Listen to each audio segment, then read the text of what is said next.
Afërdita, kemi dëgjuar disa legjenda të çuditshme rreth Shën Gjergjit, por cili është misteri që fshihet në këto legjenda? A mund të na e sqaroni pak? Diellza është shumë bukur, ke kapur një temë shumë shumë interesante. Në fakt ka disa mistere mbi Shën Gjergjin. Pra është një gjë që festohet. Kemi festën e Shën Gjergjit, thuhet se ishte një martir sipas kishës katolike. Pra festa e tij kremtohet me 23 prill, sipas kalendarit liturgjik të kishës katolike. Mirë, pra kjo është në Shqipëri. Kemi dhe në Kosovë që quhet kisha e Shën Gjergjit në Stubull. Sido që tjetë. Çfarë misteri është ka kjo? Pra deri sot në ditët e sotme është festë fetare. Pra kjo histori krishtere fetare është domethënë është në një farë mënyrë është marrë pra nga diçka që është më e lashtë se feja e krishterët. Okej? Pra unë mendoj që kjo fest dhe legjenda e Shën Gjergjit është një nga gojdhanat shumë të lashta shqiptare në kohët vedike. Shkrimtari Ernest Koliçi, nëse ke dëgjuar, ka bërë një poezi shumë të bukur që quhet në poezinë pra të njohur Ditë Shëngjergjash. Dhe i quan Shën Gjergjin si krushku i prandverës, sepse me 23 prill festohet, por 23 prill është në fakt dita afër ekuinoksit pranveror, pra 23 ose 21 prill, dhe është fest astrologjike. Pra është dielli, çka tregon se edhe në për ditët e sotme, domethënë në për kishat e vjetra festat janë astrologjike. Pra është astroteologji etj etj. Po, Ernest Koliçi pra, domethënë kjo është dielli në 21 prill, pra quhet ekuinoksi ose solstici i pranverës. Pra Shën Gjergji paraqet pranverën. Deri këtu dhe feja e thotë, domethënë të krishterët e sotëm. Okej? Por do të shkojmë më thellë se si historia e Shën Gjergjit paraqitet. Ernest Koliçi thotë një poezi shumë bukur për Shën Gjergjin. Do ta recitojmë pak. Pse erdh Shën Gjergji krushku i prandverës? Tana u stolisën dyer që ka shtëpia me gema kumbullash e trandofilesh. Pa zaç për shënesin, era e freskia, kado që t'i sillesh. Erdhi Shën Gjergji me cicrime, flutrojnë dallëndyshet në përreze ari, qoftë bekue dora që nderën time dy gëma lulesh mëngjes i vari. Qoftë bekuar dita që njërit sotshme një tokë gëzimi për trin me mall, rritin e bukur të pranverës, moçme amël tu ngjall. Shumë e bukur, apo këto vazhdon pak në fakt. Shën Gjergji prandvera, zoja hirplote, pror ty të pati ndër ne lajmtar, këtë krem të lulesh pa prandër mote, tia përsërite prillit shqiptar. Ti lulolvilet i hap bitana, e nandrat të reja zemrat na dridhen, e tim kam vallet në manda ku shregullat hidhen. Teknikë shumë e bukur. Por cila është legjenda e Shën Gjergjit? E vjetra. Po të kthehemi tani në kohët më parë tek origjina e saj. Në rregull? Po. Njihet gjithashtu edhe si miti i Herkulit, që lufton hydrën. Edhe kjo është në fakt astrologjike, sepse hidra është një hidro. Hidra është pra një dhe ka lidhje me ujin. Në fakt, por hidra është një yjesi. Sido që tjetë, pastaj u bë ai pra i historia e Shën Gjergjit që mbyti dragonjë, sepse dhe Herkuli lufton me dragonjë, që ka 9 koka, kuçedra, ke parasysh me kuçedrën? Po.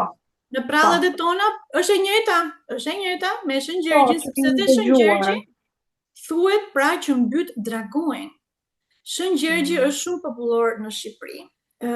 Gjergj është emri i pra i një heroi që çliron vendin e vet nga një monster, njësoj pra si Kuçetra e Herkulit, nga një monster i zi që del nga deti.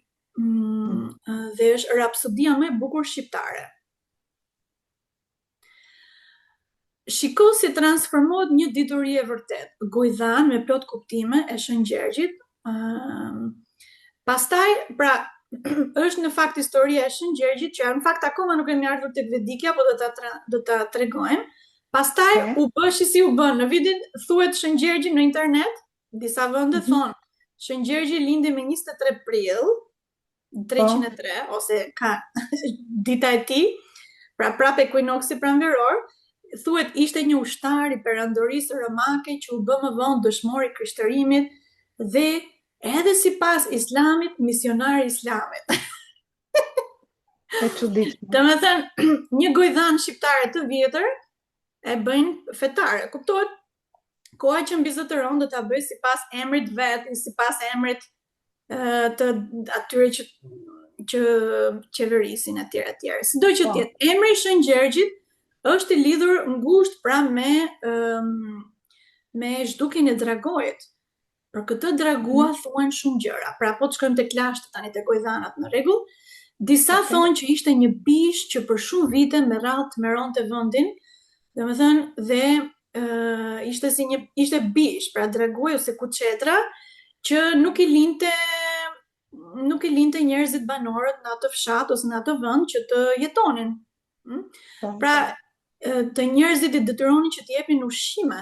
Ndonjëherë me që ishte dragua, apo jo, nuk do jepin sallat, edhe pul, por edhe jepnin sakrifica njerëz, fëmijë, vajza të reja, kurban. Pak a shumë, po. Shumë burra të qytetit u munduan ta vrisnin, por asnjëri nga ata nuk ja arriti. Dhe thuhet pra që ky dragoi jetonte brenda në një shpellë që ishte brenda një liçeni, pra uji ose pellgu. Dhe pra një vendi që ngjante si kënet, gjithashtu thuhet. Era e keqe përhapej në të gjithë vendin përreth, ndërsa fryma e tij e nxehtë dhe pisët helmonte çdo njeri që ju afrohej. Zgjidhja që kishte propozuar mbreti i zonës, tani jemi tek pralla, okay? Ku banorët u drejtuan, pra ishte se çdo familje duhet të jepte një fëmijë për dragoin, domethënë prap sakrificat, ke parasysh, në mënyrë që të ishte vazhdimisht i ngopur. Kështu filluan çdo ditë familje sakrifikonte, të gjitha përpjekjet e tjera, domethënë dështoheshin. Por një ditë erdhi dhe radha e bijës së mbretit për të vajtur për t'u sakrifikuar.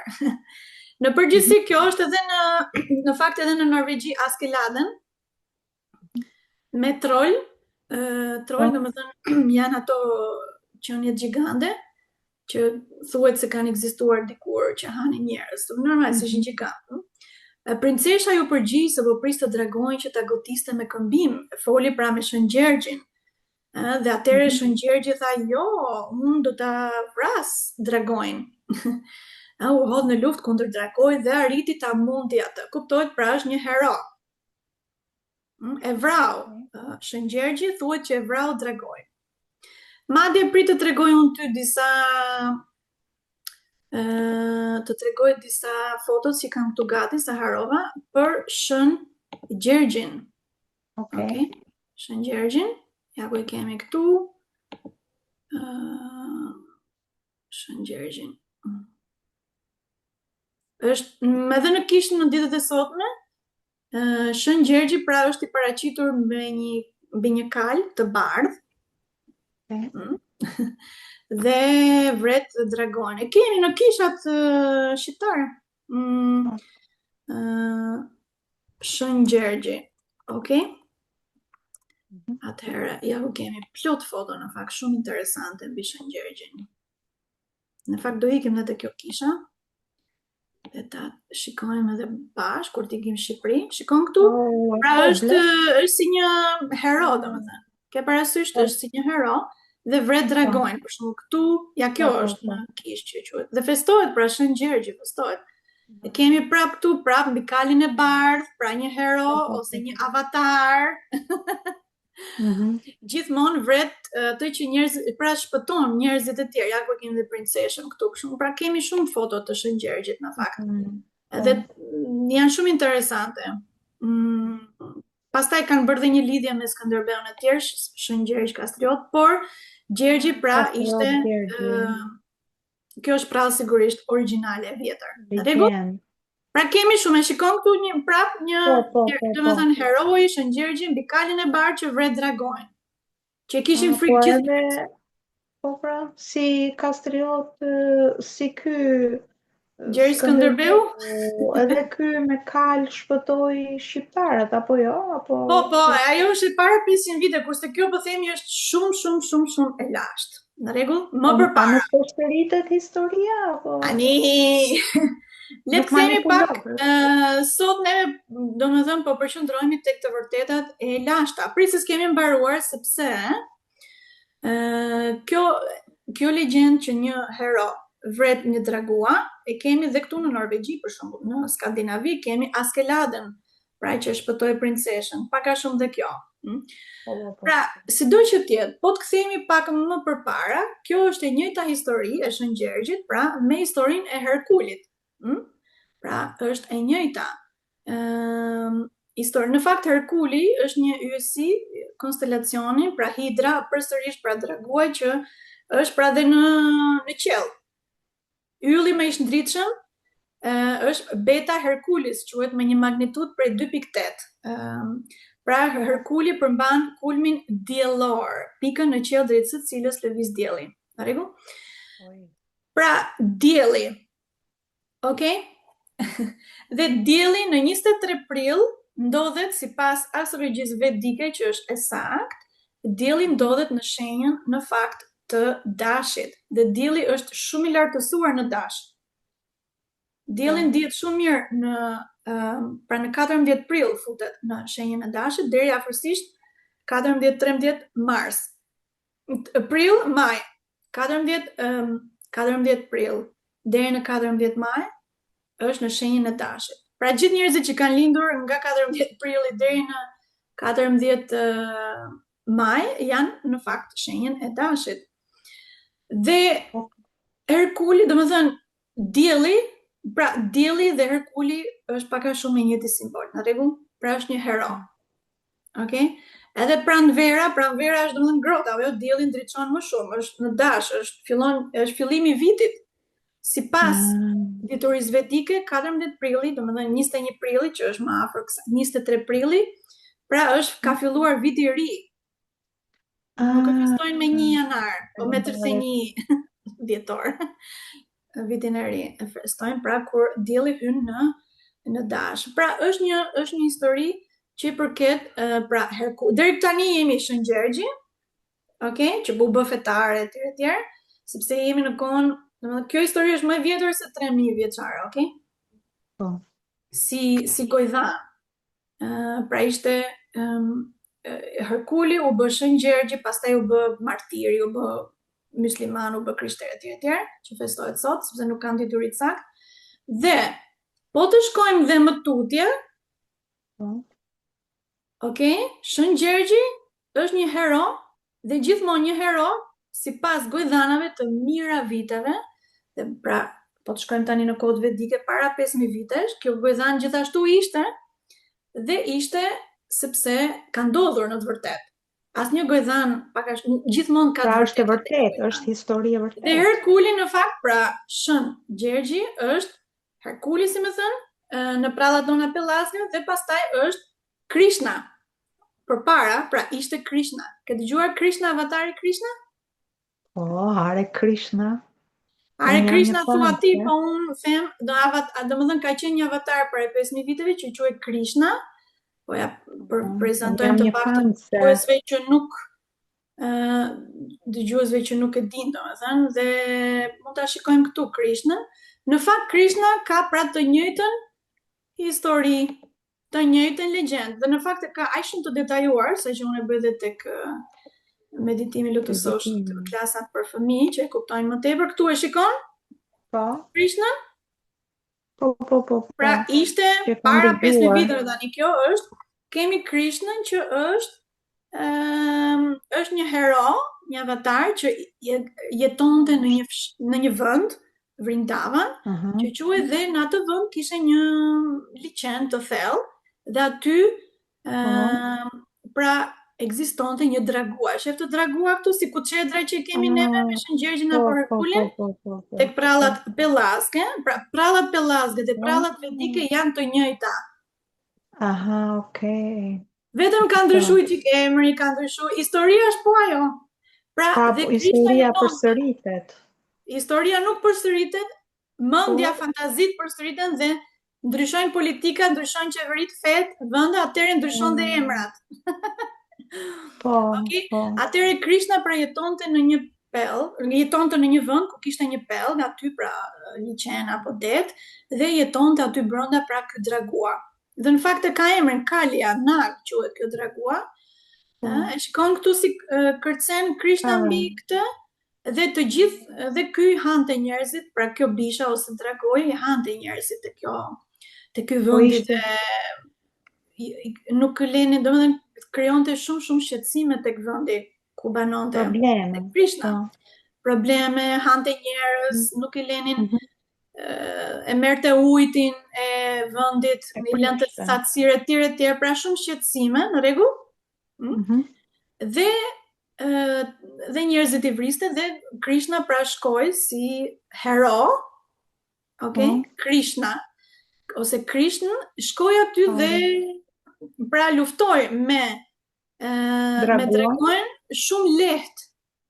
Sepse avatari, domethënë, është një qenie që nuk është si njerëzit, është një qenie që vjen nga është shumë i lartë, vjen në tokë në formë njeriu për të ndihmuar njerëzit dhe për t'i dhënë dituri të vërtetë. Në këtë rast, pra Krishna fitoi sigurisht mbi dragoin dhe quhet kërcen mbi që pastaj pra u bë Herkuli, pra kërcen mbi kokat e këtyreve kuçedrave. Okay? Pra është më e fortë, është më e fortë. Është, domethënë, fiton, kuptohet pa u lodhur, sepse është qenie shumë e fuqishme. Dhe në fakt një avatar që vrej dhe kuçedrën do të thotë që energjia e gjarprit simbolikisht tani është e rritur, energjia Kundalini, domethënë ai e triumfon mbi të, e drejton. Ai e ka pushtetin, ai, domethënë ato si më thën kuçedra i përulët ose kur e merr vesh që është më fort, pra Krishna, është më fort. Krishna është inteligjencë, fuqi, ke parasysh? Dhe pra fitoi domethënë dhe çliroi vendin nga dhe këto kuçedrat pra nuk e shqetësuan më vendin, domethënë e fitoi. Pra është e njëjta histori si Shëngjergji, këtë doja të thoja. E kuptojmë? Domethënë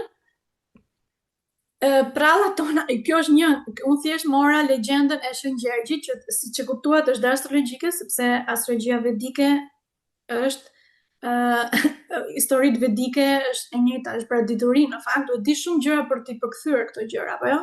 Duhet të kesh shumë fushë diturie. Dhe këtu sqaruam. A e kuptove? Tani e kuptova, ishte shumë deep, shumë e thellë dhe shumë interesante? Por kam një pyetje, a mund për shembull në historinë tonë është mësuar që Skënderbeu kish pak Gelet e Skënderbeu e di. Skënderbeu i dhanë emrin Shëngjergji lidhur me këtë sepse e quanin hero, okay? Pra një hero në kohën e tij.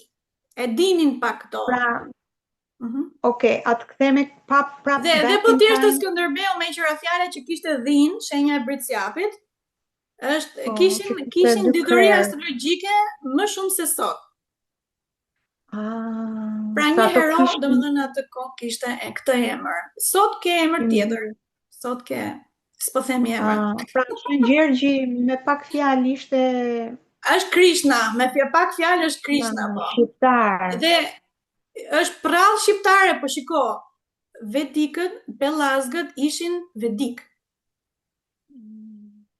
Po ka të bëjmë me kishën e Laçit? Ajo është temë tjetër pastaj. Është temë tjetër. Të gjithë këto ikonat janë hero, duhet dish cilësi, duhet dish dhe astrologji për të kuptuar në fakt dhe këto ikonat. Pra janë energji shumë të larta, energji me frekuenca shumë të larta. Sepse dituria ose domethënë pra dielli Herkul, dielli është në Dash, Okay? Dhe Krishna simbolizon të gjithë planetët. Mbi të gjithat, në këtë pjesë është e Herkulit pra e diellit. Është diellor, diellza. Shumë njohuri e thellë, shumë. Po tash do njohuri tamam apo do fallco tani? Jo, kjo ishte si një orë leksioni në universitet. Është orë mësimi, po s'bëhet kjo nëpër shkolla. Ku do i bën? Duhet dish astrologji. Duhet dish legjenda, duhet dish simbolet, duhet dish Faleminderit për informacion shumë të thellë. Po është interesante, domethënë kjo tregon që neve traditat e tona pellazge janë vedike dhe ti e di që u merrem me këtë sepse këto simbolet e lotusit, e perëndeshave, hyneshave të lashta janë astrologjike, por janë dhe vedike, edhe ne kemi tek xhubleta, tek plisi, tek shumë. Po, kemi ca simbole. Kemi shumë. Dhe plus gjua shqipe është pra një pjesë. Gjua shqipe është shperë. Prandaj ka dituri shumë të madhe. Ke ndonjë pyetje tjetër? Apo ngel tek Skënderbeu? Po reflektoj. U hutova, duhet të përpunoj një. Skënderbeu është para 500 viteve, nuk është shumë, domethënë ne po flasim për para 5000 viteve. Kjo histori është. Kjo legjendë në fakt është e vërtetë. Nuk e dija këtë legjendë, nuk e dija, ishte shumë e thellë. Sepse Krishna pra avatari, domethënë ka ekzistuar me të vërtetë. Çdo kur ndrojnë epokat një avatar vjen. Pra do vinë një epokë e re, besoj. Tani do vinë epoka e re, prandaj kemi dhe një avatar tani që është reinkarnacion i Krishnës, domethënë më përpara. Okej, atëherë. Okej, përshëndes. Dielza, kalofshi bukur. Përshëndesim të dëgjuesit dhe herë të tjera më shumë legjenda të tjera. Okej, më shumë legjenda interesante. Pafshim në Rajan.